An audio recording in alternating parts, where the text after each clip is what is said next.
ஓம்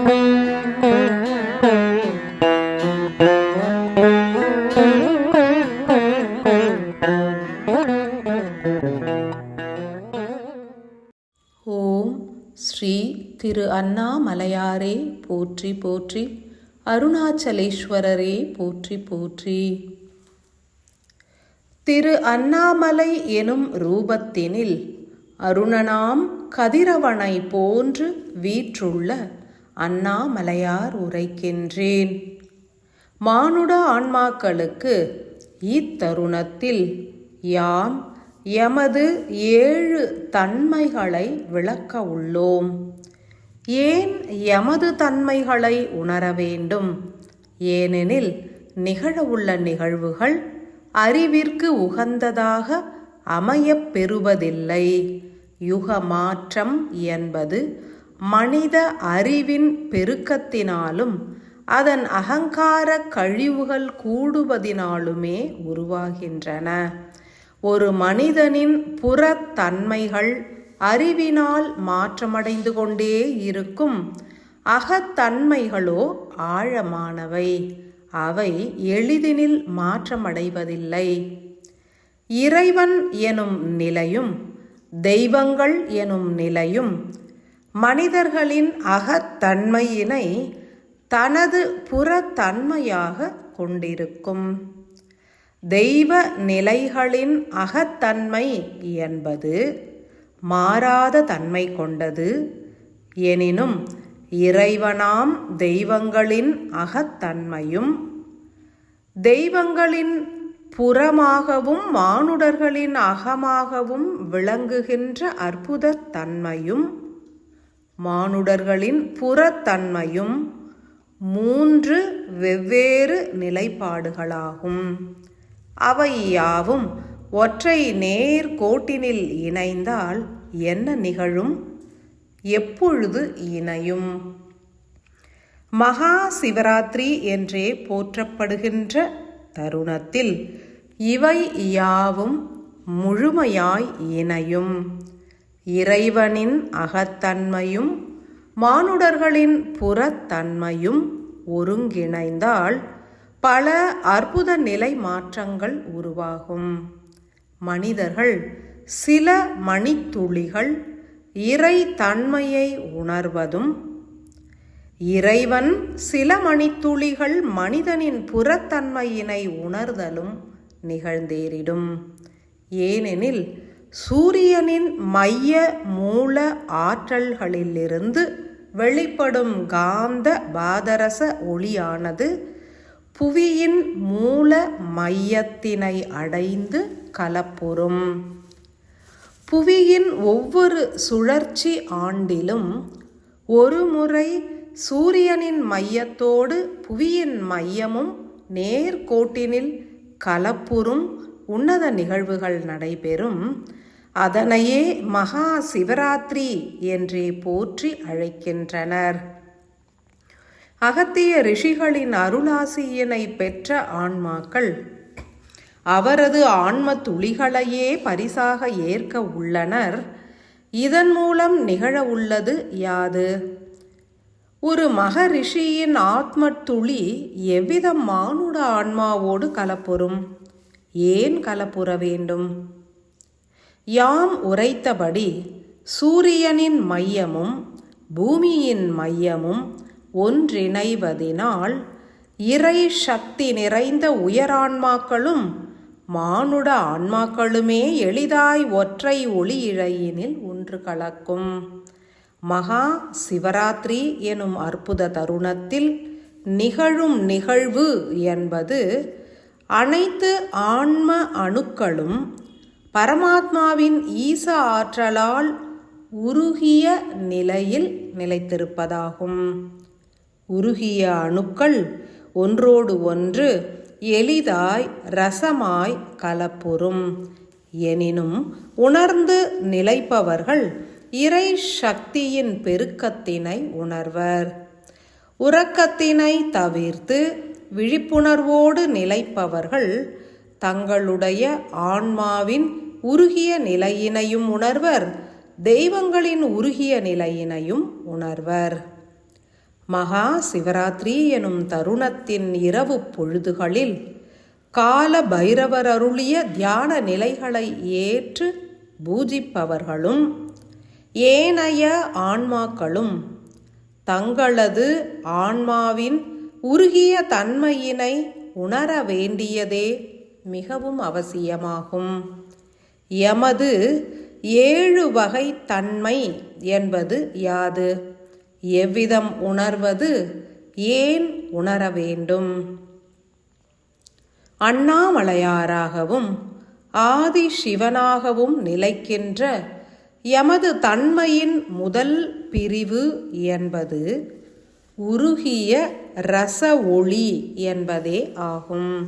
எத்தருணத்திலும் அனைத்து சிவாம்சங்களும் உருகிய பாதரச ஒளியாக நிலைப்பதே முதல் தன்மை என்பதனை உணருங்கள். எமது 2ஆம் தன்மை என்பது நெகிழ்வு எனும் உச்சமான தன்மையாகும். ஆன்ம அணுவான பாதரசமானது உருகிய ரசமாய் ஒளியாய் உருமாறுவது எளிய தன்மையே. அவையே நெகிழ்வு நிலையினை அடைவது அபூர்வமான செயலாகும். எமது தன்மையோ எத்தருணமும் நெகிழ்ந்து நிற்பதாகும்.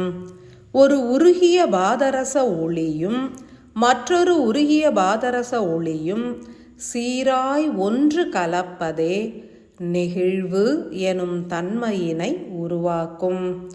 பற்பல ஆன்மத்துளிகள் உருகிய நிலையில் ஒன்று கலப்பதே எமது நெகிழ்வு தன்மையாகும். எமை உணர்வுகளினால் தீண்டுகின்ற ஆன்மாக்கள் எளிதாய் நெகிழ்வர். எமது 3ஆம் தன்மை என்பது பிழம்பு எனும் நிலையாகும். ஆன்ம ரசம் உருகிய ஒளியாய் உருமாறி பின்னர் ஒன்றோடு ஒன்று கலந்து நெகிழ்ந்து நின்ற பின்னர் உரு தெரியாத நிலையில் கலப்புற்று பிழம்பாய் உருமாறுவதே 3ஆம் தன்மை என்றுணர்க. அண்ணாமலையாராக எமை தொழுகின்ற ஆன்மாக்கள் உருகி நின்றால் நெகிழ்ந்து எம்மோடு பூரண கலப்பு கொண்டு ஜோதி பிழம்பாய் உருமாறுவர். எமது 4ஆம் தன்மை என்பது பெருக்கம் அல்லது விஸ்வரூபம் எனும் நிலையாகும். எமை நாடியே உருகும் ஆன்மாக்களின் சில பல பாதரச துகள்களை யாம் ஈர்த்து எம்மோடு கலந்து உருக்கி பிழம்பாய் உருமாற்றிடுவோம். திருவண்ணாமலையினை நாடியே சரணடைவோர் ஒவ்வொரு முறையும் உருகிய நிலையினில் தங்களது சில ஆன்மத்துளிகளையேனும் எம் வசம் அருளிடுவர் என்பதே சத்தியமாகும். அதன் மூலமே எமது ஜோதி பிழம்பு அதிகரித்து கொண்டே வருகின்றது. எமது 5ஆம் தன்மை என்பது ஆற்றல் பரிமாற்றம் என்பதாகும். தங்களுடைய ஆன்மாவின் விடுபட்ட துகள்களை உருக்கி எம்வசம் அளித்த அனைவருமே எம்மோடு ஒளியிழை தொடர்பினை கொண்டிருப்பர். அதன் மூலம் எமது ஆற்றல்களும் எம்மோடு உருகியே உட்கலந்துள்ள ஆன்ம ஒளிகளும் அனைத்து ஆன்மாக்களோடும் ஆற்றல்கள் எனும் ஒளியின் வடிவில் பரிமாற்றம் நிகழ்த்தப்படும். எமது 6வது தன்மை என்பது விரிந்து சுருங்குதல் எனும் மூலசக்தியாகும். மகா சிவராத்திரியின் தருணமே எமது விரிதல் உச்சத்தினை தீண்டும். இதன் மூலம் உணராத ஆன்மாக்களும் உணர்வினை ஏற்பர். அறியாத நிலையிலும் இறைவனுக்காக உருகுவர். எமது பூரண விரிதல் என்பது அதீத ஆற்றலை பொழிந்திருக்கும். சுருங்கி விரிதல் எனும் தன்மையே சுவாசத்தின் தன்மையும் ஆகும். சுவாசத்தை உள்ளேற்கும் தருணம் சுவாச உறுப்புகள் முழுமையாய் விரிவடையும். உச்சமான அத்தருணத்தில் விரிகின்ற எமது ஆற்றல்களை ஈர்த்து தேக்குவதே உயர்ந்த ஞானமாகும். எமது ஏழாம் தன்மை என்பது அதி அற்புத அபூர்வ நிலையாகும்.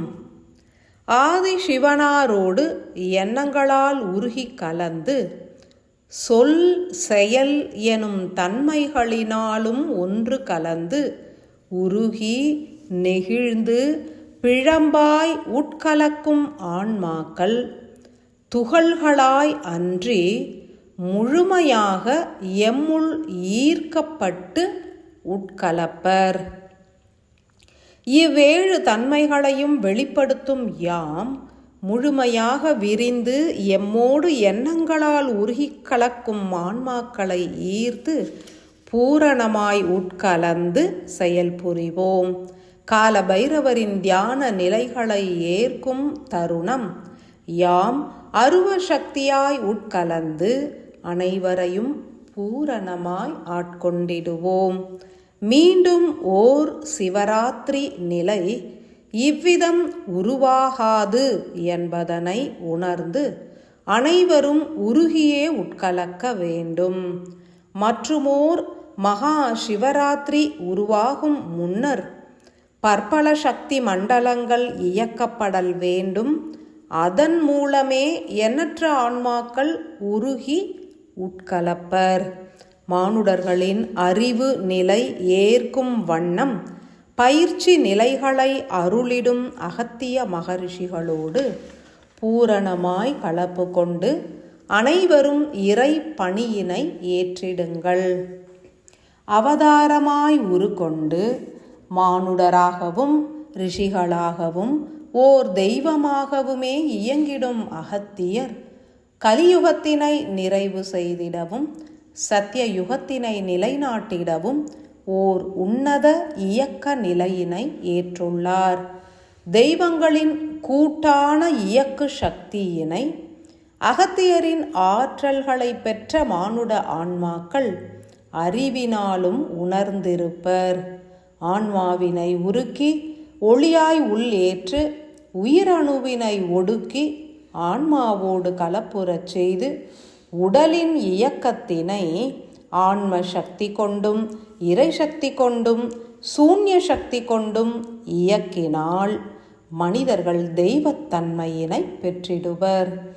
ஞானத்தினால் நிறைந்திடுவர். தெய்வீக மனம் கமழும் உடலும் உள்ளமும் சித்திக்கும். உதிக்கும் மகா சிவராத்திரியில் உச்சமான நெகிழ்வினை ஏற்று ஆதி சிவனோடும் அவரது அம்சமாய் விளங்கும் அண்ணாமலையாராகிய எமது ஜோதி பிழம்போடும் கால பைரவரின் கால ஆற்றலோடும் அகத்தீசரின் உச்சமான ஆற்றலோடும் பூரணமாய் களப்புற்று சத்திய யுகத்தினை எழிலாய் மலர்த்திட பூரண நல்லாசிகள்.